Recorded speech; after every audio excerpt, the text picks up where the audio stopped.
Hello friends, welcome back to our channel. I hope आप सभी अच्छे होंगे और आपकी तैयारी भी बहुत अच्छे से चल रही होगी। जैसा हम ये सीरीज चली हुई है अपनी डीएसएसबी टीजीटी के लिए, डीएसएसबी टीजीटी की जो ये अपनी सीरीज चली हुई है, इसमें हमने कल वेक्टर स्पेस किया था, आज हम मैट्रिक्स करेंगे। ठीक है, मैट्रिक्स के बहुत सारे क्वेश्चन हैं जो प्रीवियस ईयर में आए हुए हैं, आईआईटी जैम के अंदर आए हुए हैं, बीएचयू के एंट्रेंस में आए हुए या डीयू के एंट्रेंस में आए हुए क्वेश्चन है ये। ठीक है, इन क्वेश्चंस को आपको थोड़ा सा सीरियसली लेना है, क्योंकि ये क्वेश्चन आए हुए क्वेश्चन है तो रिपीट होने के पूरे चांसेस हैं। अगर कोई क्वेश्चन बहुत लेंथी होगा तो वो मैं छुड़वा दूंगी, क्योंकि वो क्वेश्चन करने का आपका कोई फ़ायदा नहीं है। अगर पेपर में भी आ जाता तो वहाँ भी आपको वो नहीं करना है, क्योंकि वो एक नंबर दिलवाएगा सही और उसमें 4-5 नंबर आपके ले भी जाएगा साथ में। ठीक है, हमें ये ध्यान रखना है कि हमारे पास एक क्वेश्चन को सोल्व करने के लिए सिर्फ 36 सेकेंड है। ठीक है भाई, चलो फिर करें स्टार्ट। और एक आज 900 कंप्लीट हो गए हमारे सब्सक्राइबर।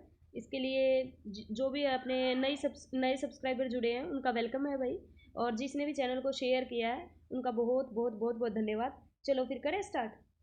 चलो भाई, क्वेश्चन नंबर है फर्स्ट है the set of eigen value of which one of the following matrix is not equal to set of the eigen values. भाई आइगन वैल्यूज इसकी है ना, आइगन वैल्यू कैसे निकालते हैं? आइगन वैल्यू के लिए अपने पास जो डायगोनल एलिमेंट्स का सम होता है ना, वो अपने पास सम ऑफ द आइगन वैल्यू होता है, और डेटर्मिनेंट जो होता है वो product of the eigen value. 2x2 की मैट्रिक्स है तो इसकी आइगन वैल्यू दो ही हो सकती हैं, एक λ1 एक λ2। सम अपने पास क्या होता है, इसको ट्रेस बोलते हैं। जो डायगोनल एलिमेंट्स का सम, ये सम ऑफ द आइगन वैल्यू होता है, जिसको ट्रेस बोलते हैं। कितना आना चाहिए? 4 आना चाहिए। और डेटर्मिनेंट कितना आना चाहिए, यानी कि प्रोडक्ट ऑफ आइगन वैल्यू कितनी होगी अपने पास? 3 माइनस में 3 वन जा 3, और माइनस में अपने पास 8 हो जाएगा। 8 माइनस 3 माइनस के 5 आना चाहिए। अब देख लो किसके अंदर नहीं आता। सबसे पहले ट्रेस चेक करते हैं। इसका ट्रेस अपने पास 4 आ रहा है, इसका भी 4 आ रहा है, इसका भी 4 आ रहा है, लेकिन इसका 6 आ रहा है, तो यही नहीं हो सकता। नोट पूछा हुआ था ना, यही तुम्हारा आंसर होगा। ठीक है, आगे सोल्व करने की जरूरत ही नहीं है।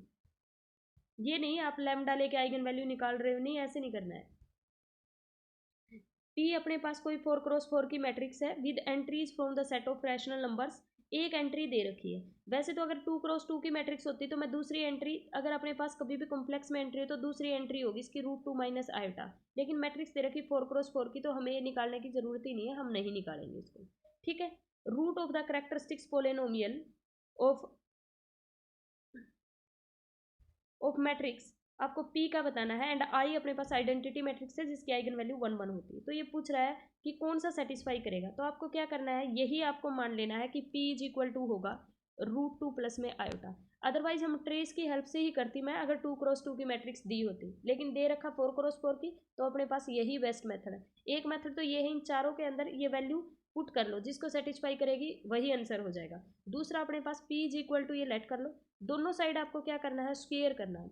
तो अपने पास क्या हो जाएगा, √2 प्लस आयोटा का स्क्वेयर। जैसे ही इसको खोलोगे, ठीक है, इसको खोलोगे तो यहाँ से अपने पास करोगे, फिर एक बार फिर आपको स्क्वेयर करना है। ठीक है, तो अपने पास ऑप्शन नंबर सी इसका करेक्ट हो जाएगा। इस तरह से इसको खोल लेना, देखो दोनों साइड स्क्वेयर, इसमें a प्लस बी का होल स्क्वेयर लगा देना।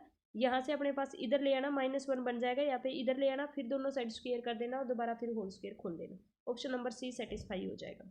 ठीक है, ये क्वेश्चन तुम छोड़ दो भाई। क्वेश्चन नंबर जो थर्ड है, ये बहुत लेंथी क्वेश्चन है। पहले आइगन वैल्यू निकालोगे, फिर m की पावर n इंटू में x, और फिर उसकी वैल्यू पूछ रखी। ये क्वेश्चन तुम्हारे नहीं आएगा क्योंकि ये लेंथी, और आ भी जाए तो पेपर में छोड़ देना ये क्वेश्चन। नेक्स्ट अपने पास दे रखा है, चलो भाई हम कहाँ से कर रहे थे, क्वेश्चन नंबर अपना कर रहे थे फोर्थ।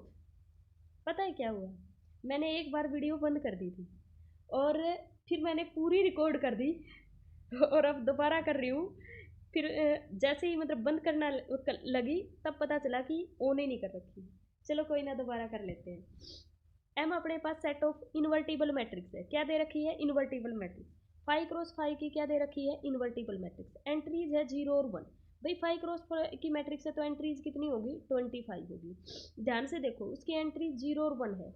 जो अपने पास एम जे एम से डिनोट कर रहा है, N1 M किसको डिनोट कर रहा है? नंबर ऑफ 1, यानी कि 1 कितने टाइम आया है, और ये नंबर ऑफ 0 कितने टाइम आया है। देखो भाई, इसका मिनिमम पूछ रहा है, कितनी बार 1 आया, कितनी बार 0 आया, उनका डिफरेंस का मिनिमम। अगर मैंने कर लिया कि 10 बार मेरे पास 1 आया है और टोटल 25 होगा, 15 बार मेरे पास क्या आया है, मान लेती हूँ 0 आया है, तो इनका डिफरेंस करूँगी तो उसका मोड लूँगी तो 5 आ जाएगा। तो मैं इसका मिनिमम लेनी है मुझे। मिनिमम कितना हो सकता है, मैं ये कर सकती हूँ 13 बार 1 ले लूँ, 12 बार 0 ले लूँ, या फिर ये कर सकती हूँ 12 बार तो 1 ले लूँ, 13 बार 0 ले लूँ। अगर ऐसा करूँगी तो 13 माइनस 12 कितना आ जाएगा, 1 आ जाएगा। तो इसका मिनिमम कितना होगा, 1। ऑप्शन नंबर ए करेक्ट हो गया। नेक्स्ट है क्वेश्चन नंबर 5। फिफ्थ में ये दे रखा कि m अपने पास ये एक मैट्रिक्स दे रखी है, x एक नॉन जीरो वेक्टर है such that M X is equal to B है, ठीक है। और ये इसकी वैल्यू पूछ रहा है। भाई x ट्रांसपोज b पे तुम जाओ मत, x तो वेरिएबल है, हमें किस पे डिपेंड करेगा, b के ऊपर डिपेंड करेगी वैल्यू कि b अपने पास क्या है, क्योंकि M X is equal to B दे रखा है।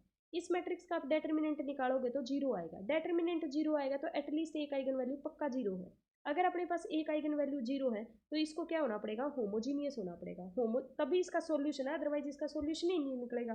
तो अपने पास मतलब ऐसा नहीं है कि एग्जिस्ट, अगर यहाँ देयर एग्जिस्ट लिखा होता ना तो कुछ भी एग्जिस्ट, फिर तो सारे ऑप्शन सही हो जाते। लेकिन यहाँ लिखा हुआ है कि X non zero vector then value of this, यानी कि सबके लिए फॉर सम एक्स की वैल्यू कोई भी हो सकती है, बी तो हर हमेशा के लिए, हमेशा बी की वैल्यू। अब जैसे यहाँ पे मान लेती हूँ कि ये वाली जीरो होगी अपने पास, और बी की वैल्यू मैंने ले ली 0 0 1, इसका तो कभी भी सॉल्यूशन एग्जिस्ट नहीं करेगा। तो हमेशा कब एग्जिस्ट करेगा, देन अगर हमें कभी एग्जैक्टनेस की बात करनी हो तो अपने पास क्या होना पड़ेगा, बी को क्या होना पड़ेगा, जीरो होना पड़ेगा, इसको होमोजीनियस होना पड़ेगा, ठीक है, तब इसके इनफाइनाइट नंबर ऑफ सॉल्यूशन आएंगे, ठीक है भाई, नहीं तो नो सॉल्यूशन की पॉसिबिलिटी बन जाएगी ना। नेक्स्ट अपने पास दे रखा क्वेश्चन नंबर 5।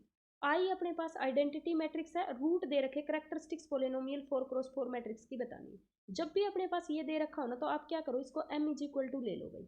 ये अपने पास देखो 4 रूट है, यहाँ भी प्लस माइनस है, यहाँ भी प्लस माइनस, दोनों साइड आप क्या करोगे, स्क्वायर करोगे, तो यहाँ m स्क्वायर आ जाएगा, यहाँ क्या आ जाएगा 1 प्लस माइनस रूट 5 में 2 आ जाएगा। फिर दोबारा फिर इसका स्क्वायर करोगे तो तुम्हारे पास क्या आ जाएगा, यहाँ से m स्क्वायर आ जाएगा, फिर m की 4 इक्वल आ जाएगा 1 प्लस में m स्क्वायर के, पूछा हुआ m की पावर 8, तो दोनों साइड फिर स्क्वायर कर देना, तो 1 प्लस m स्क्वायर का स्क्वायर खोलोगे ना, वहाँ पे m की 4 आ जाएगी, m की 4 की दोबारा फिर वैल्यू रख देना 1 प्लस m स्क्वायर, उसको सोल्व करोगे तो ऑप्शन नंबर सी तुम्हारा करेक्ट हो जाएगा। नेक्स्ट है अपने पास क्वेश्चन नंबर 7। भाई 7th में क्या दे रखा है, p एक नॉन सिंगुलर मैट्रिक्स है, p कैसी मैट्रिक्स है, नॉन सिंगुलर, और b एंड b, देन सब में ये b के बारे में पूछ रहा है। भाई अगर नॉन सिंगुलर मैट्रिक्स तो होनी है तभी इनवर्स एग्जिस्ट करेगा। इस b की जो भी b किस पे डिपेंड करेगा, सिर्फ इस बीच वाली मैट्रिक्स पे डिपेंड करेगा। ये तो नॉन सिंगुलर मैट्रिक्स है, कुछ भी रहे हमें इससे कोई फर्क नहीं पड़ेगा, क्योंकि p और p इनवर्स की मल्टीप्लाई आइडेंटिटी होती है, इस वजह से वो आइडेंटिटी से अगर किसी मैट्रिक्स को मल्टीप्लाई करते हैं तो आइडेंटिटी होता है, तो कोई फर्क नहीं पड़ेगा इसके ऊपर। बी का बिहेवियर वही होगा जो ए का है।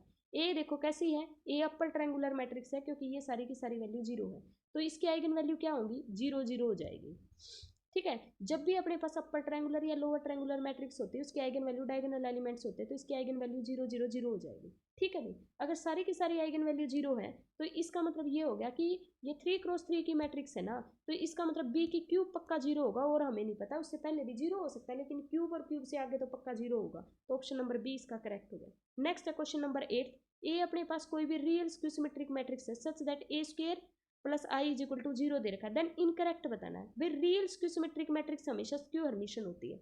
इसकी ऑर्थोगोनल देखो, A square is equal to आप माइनस आई ले लो, आपको क्या करना है, ए इंटू में ए कर सकते हो ना, is equal to minus I, इस ए की जगह तुम माइनस ए थीटा, क्योंकि ऑर्थोगोनल होता है A theta is equal to identity, तो अपने पास ये दे रखा है रियल स्क्यू सिमेट्रिक मैट्रिक्स है, तो माइनस ए थीटा पुट कर दूंगी, माइनस से minus cancel, A theta is equal to A theta is equal to identity आएगा, इसका मतलब ये ऑर्थोगोनल भी होगी। देखो इवन ऑर्डर होगा या ओड ऑर्डर होगा, ए स्क्वायर इज इक्वल टू में माइनस आई लिखोगे, भाई सारी की सारी आइगन वैल्यू कैसी होगी, 1, मतलब आइगन वैल्यू कैसी होगी, -1 होगी इसकी वैल्यू, सॉरी आयटा आयटा होगी इसकी वैल्यू, ए की वैल्यू कैसी होगी, आयटा, मतलब 0 तो कभी नहीं होगी। लेकिन ओड ऑर्डर की अगर कोई स्क्यू सिमेट्रिक मैट्रिक्स है उसकी एटलीस्ट एक आइगन वैल्यू 0 होती है, क्योंकि डेटर्मिनेंट हमेशा 0 होगा। आपने पढ़ा होगा ओड ऑर्डर की स्क्यू सिमेट्रिक मैट्रिक्स का डेटर्मिनेंट 0 होता है, जब डेटर्मिनेंट 0 होता है तो उसकी एटलीस्ट एक आइगन वैल्यू 0 होती है। तो ए स्क्वायर प्लस में आई इज इक्वल टू 0 है, तो इसका मतलब ये है कि ओड ऑर्डर की होती है तो अपने हमेशा ही तो इवन ऑर्डर की सेटिस्फाई कर जाएगी ये मैट्रिक्स, लेकिन ओड ऑर्डर की तो कभी भी सेटिस्फाई, क्योंकि इसकी तो कोई आइगन वैल्यू 0 है ही नहीं, तो ऑप्शन नंबर डी इसका इनकरेक्ट है, इसीलिए यही इसका आंसर हो जाएगा। नेक्स्ट है क्वेश्चन नंबर 9। 9 में दे रखा भी रैंक एक है ना, rank of 6x6 matrix is 5। देखो भाई अगर कोई n×n की मैट्रिक्स है और उसका रैंक भी n ही दे रखा है तो उसके एडजॉइंट का रैंक भी n होता है, लेकिन n×n की मैट्रिक्स अगर उसका रैंक n-1 दे रखा है तो एडजॉइंट का रैंक हमेशा 1 होता है, लेकिन n×n की मैट्रिक्स अगर उसका rank less than equal to n-2 दे रखा है, यानी कि या तो n-2 या उससे छोटा, तो एडजॉइंट का रैंक हमेशा 0 होता है। यहाँ 6x6 की मैट्रिक्स है 5 रैंक दे रखा है, यानी n-1 दे रखा है तो एडजॉइंट का रैंक 1 होगा, ऑप्शन नंबर इसका सी करेक्ट होगा, लेकिन आंसर में डी दे रखा जो कि गलत है। नेक्स्ट अपने पास है क्वेश्चन नंबर 10 में दे रखा है भाई ए और बी दो स्क्वायर मैट्रिक्स है, सेम ऑर्डर की दे रखी है। ए अपने पास क्यू हर्मिशन है, तो अपने पास this is equal to this, B के बारे में बताना। आप बी को इधर ले आओ भाई, ए बी माइनस में बी इज इक्वल टू में जीरो, बी मैट्रिक्स को बाहर ले लो तो ए माइनस में identity into B is equal to zero. A अपने पास क्यू हर्मिशन दे रखी है, ए क्यू हर्मिशन देगी तो ओड ऑर्डर की लोगे तो अपने पास इसका जो आइगन वैल्यू है एटलीस्ट एक आइगन वैल्यू जीरो होगी। इसका मतलब ये हमेशा ए माइनस आई अगर मैंने जीरो के इक्वल ले लिया तो ए इज इक्वल टू आइडेंटिटी हो जाएगी हमेशा। ये तो हमेशा ट्रू नहीं है, ओड ऑर्डर में जीरो आइगन वैल्यू नहीं मिलेगी, तो बी हमेशा जीरो होगा, तो ऑप्शन नंबर ए इसका करेक्ट हो जाएगा। आज इतने ही करेंगे भाई, बाय बाय, मिलते हैं नेक्स्ट वीडियो में। और चैनल को ज़्यादा से ज़्यादा लोगों तक शेयर करना और सब्सक्राइब करना। Thank you so much, bye bye.